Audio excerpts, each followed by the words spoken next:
अस्सलाम वालेकुम व्यूवर्स, क्या हाल है। उम्मीद है सब ठीक होंगे, खैरियत से होंगे। तो ये जैसा कि आप देख रहे हैं वीडियो में, हमारे पास ये स्विच है। ये स्विच जो है ना, बेसिक अभी ये वैक्यूम क्लीनर का स्विच है।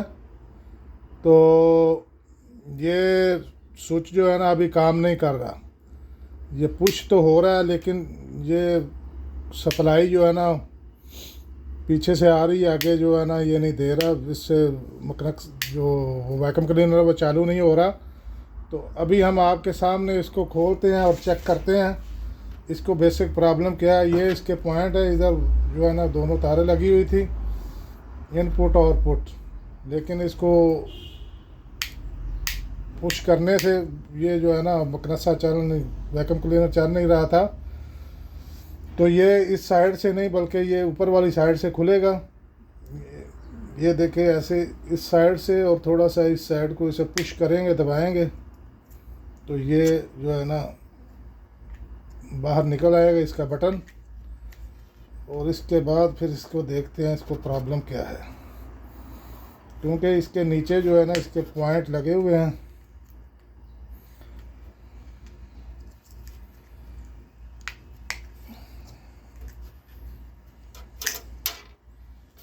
अभी ये नाजरीन ये देखें, ये इसको खोला है, ये इसका बाहर आ गया। ये इसके पॉइंट है, ठीक है, ऐसे ये लगे हैं, ऐसे ये लगे हैं। लेकिन ये देख रहे हैं ये वाला जो इसका पॉइंट है, ये नीचे से ये जल गया। इस वजह से ऊपर से ये पुश तो हो रहा है, लेकिन इसका ये जो पॉइंट है ना ये इधर टच नहीं कर रहा। तो जो पीछे से बिजली आ रही है मेन से, लेकिन इधर से जो कंट्रोल है ये आगे जो है ना सप्लाई नहीं दे रहा। इस वजह से ये मकनसा चल नहीं रहा था। तो इसका ये बटन इस जगह से ये पॉइंट है, दूसरा ये पॉइंट है, ये पॉइंट सही है और ये जो पॉइंट है ना ये जल गया। तो ये इसमें प्रॉब्लम है। तो अगर इसमें इतना ज़्यादा फॉल्ट नहीं होता, थोड़ा सा होता है, इसको ठीक करके तो ये भी स्विच में इस्तेमाल में आ सकता था।